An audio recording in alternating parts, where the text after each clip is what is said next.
সাহিত্য দাও, সভ্যতা দাও, এশিয়া একদিন অগ্রগতিত হইবে বঙ্গভাষার মধ্য দিয়ে। তাই তো বলি মোরা, গল্প দাও, সংস্কৃতি দাও, ভাবনা দাও, মানব সভ্যতার পরিবর্তন হইবে নতুন দিগন্তে, কবি সমাজ জাগ্রত হইবে ভাবনার দিগন্তে। সাহিত্য দাও, সভ্যতা দাও, তাহলেই বঙ্গভাষার সভ্যতা এশিয়াব্যাপী ছড়িয়ে পড়িবে দারুণ দিগন্তে। সভ্যতা থায়, ভাবনা থায়, মানব দিগন্ত তাই বলে কিছু দাও ওরে কিছু দাও, তাহলেই মানব সভ্যতার বিবর্তন আসিবে এশিয়ার কোলে। সভ্যতা থায়, এশিয়ার সভ্যতা রয়, সংস্কৃতি রয়, দিগন্ত রয়। মানব সভ্যতার এই বিবর্তন যেন এশিয়ার সভ্যতায় কাজাখস্তান, রাশিয়া, চীন, জাপান, কোরিয়া সর্বত্র ছড়াইয়া পড়িবে।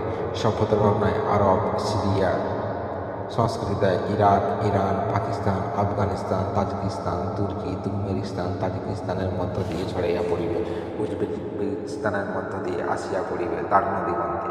Myanmar, Thailand, Cambodia, Malaysia, Vietnam, Indonesia, Sri Lanka, বাংলাদেশের মধ্য দিয়ে ছড়াইয়া পড়িবে নেপাল, ভুটান। সভ্যতায় দিগন্ত ভরা সংস্কৃতি রয়, সভ্যতার ভাবনায় বাহরেন থায়, দিগন্ত ভরা বিবর্তন দেয় এশিয়ার গল্পে।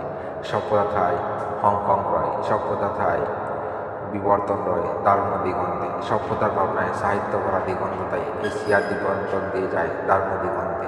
সভ্যতা থায়, সংস্কৃতি রয়, সভ্যতার বিবর্তনে তাই বলে সভ্যতা দাও নেটো বিবর্তন দিবে, সার্ক সংস্কৃতি দিবে এশিয়ার বিবর্তনে। এশিয়াটিক সোসাইটি থায়, ভাবনা রয় দারুণ সভ্যতায়।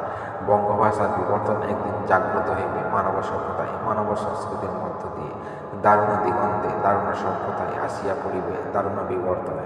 সভ্যতায় বঙ্গভাষা রয়, বঙ্গীয় সংস্কৃতি থায়, বিবর্তন রয় মানব সভ্যতায়, ভারতীয় সভ্যতার এই প্রচলিত ভাষা। সভ্যতা থায়, সংস্কৃতি রয়।